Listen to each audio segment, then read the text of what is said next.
Okay, we're going to start by exercising our fingers, and that means getting used to some shortcut key commands to navigate around the Finder really quickly. Now, using the mouse is great, but a combination of using the mouse and your key commands will make you fly in OS X. So let's get started. I'm going to open a Finder window by choosing Command N, and that opens a Finder window by default, showing the contents of my home folder. That's 3Alchemy. Now you can change the default Finder window that will open with this command by going to Finder, Preferences, and choosing New Finder Window Opens. Well, at the moment it's set to my home folder, but I can choose any of the hard disks or external drives, even my iDisk folder, desktop, documents, or any other folder of your choice. Let's keep it at my home folder for the time being, and I'm going to close the preferences and close this window. Because what if I want to open a Finder window just on a one-off to go to my applications folder? Well, there's a couple of ways. One, using the mouse, is to go to the Go menu in the Finder and choose Applications. And you'll notice that we've got a few common places that you can navigate to pretty quickly using key commands. For example, the Applications folder is Shift Command A. My desktop would be Shift Command D. Home, Shift Command H. Documents, etc., etc. I really recommend taking a little bit of time out just to explore this menu and practice these, because they can really come in handy. So, back into the Finder. I want to open a new Finder window and go straight to my Applications folder. That's Shift Command A, and we're there. I'm going to close this using Command W. I want to open a new Finder window that goes straight to my Documents folder. So Shift Command O, and voila, here we are. And once we're there, of course you're used to navigating around a Finder window using your mouse or your trackpad, but I'm going to show you another way. And it's quite simple but very effective. And it's using the arrow keys on your keyboard.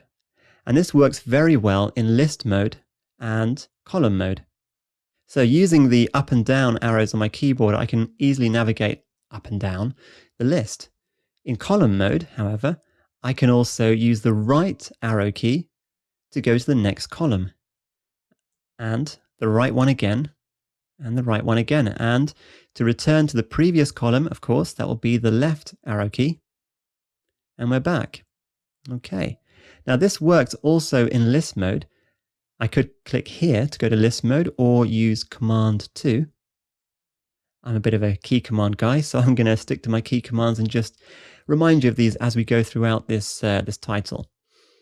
Right, so in list mode, you can see we have a few folders here, and they have the disclosure arrow. And at the moment, the folder contents are not being shown. And that's quite easily remedied by using the key commands. Okay, again, I can use up and down to go up and down this list. Now, if I select a folder with the disclosure arrow closed, that's pointing to the right, and press the right arrow key, it will show me the contents of that folder. Okay.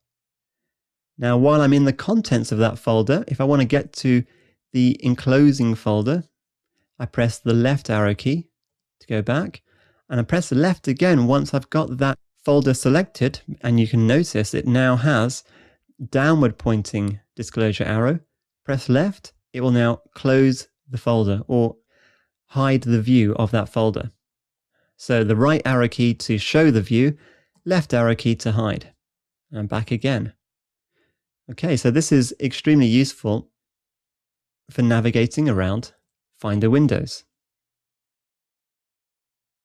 Now, if you come across a folder with a lot of items in it, so for example, here I'm in my Applications folder, and we have 67 items here. If you want to quickly scroll to either the top or the bottom of the list, hold down the Option key that might have an ALT or Alt sign on it, and press the up arrow key on your keyboard to go to the top of the list, and the down arrow key to go to the bottom of the list. And that makes for a very, very convenient way of navigating through a list.